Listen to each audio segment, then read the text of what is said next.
Good afternoon, children. How are you? I'm Miss Sinbad and today I was in my house.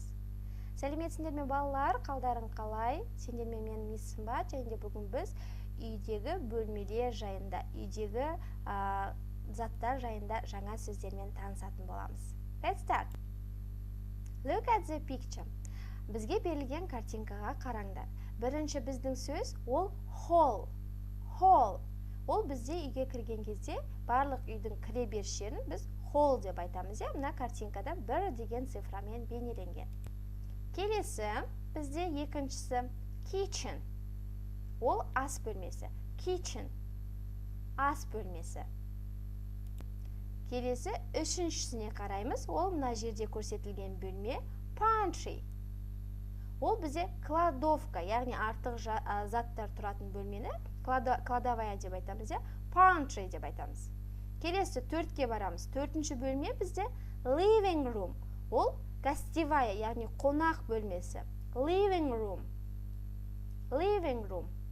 Келесі жоғарыға көтерілеміз. Бесінші бөлмеге келеміз. Bedroom. Ол жатын бөлме. Bedroom. Мына жерде кішкентай балалардың детскаясы, мына жерде үлкен ата-анасының жатын бөлмесі. Bedroom деп айтылады.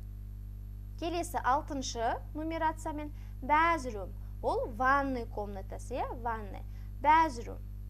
7 toilet, әжетхана, уборный. Toilet. 8 ол бізде window, барлық үйде бар, ол бізде не? Терезе, window. Келесі 9-ға қараймыз. 9 мынау сыртында көрсетіліп тұр, wall.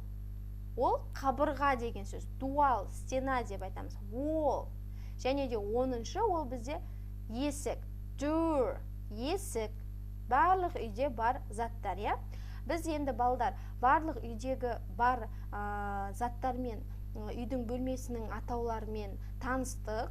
Енді бізде 10 сөз берілген жаңа, оны 2 бөліп жаттаймыз. 5 сөйлемін бір сабақта, алғашқы сабақта, келесі 5 сөйлемін екінші сабақта жаттаймыз, All of you listen and repeat after me. Барлығымыз мені тыңдаймыз және менен кейін қайталаймыз.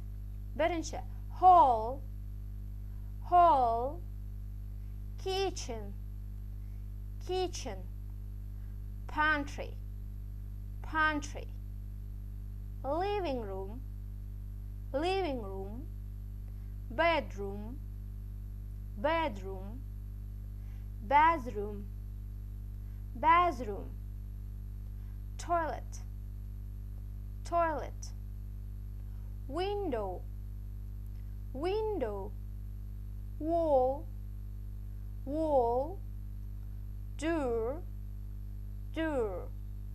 Very good. That's all. See you next lesson. Goodbye.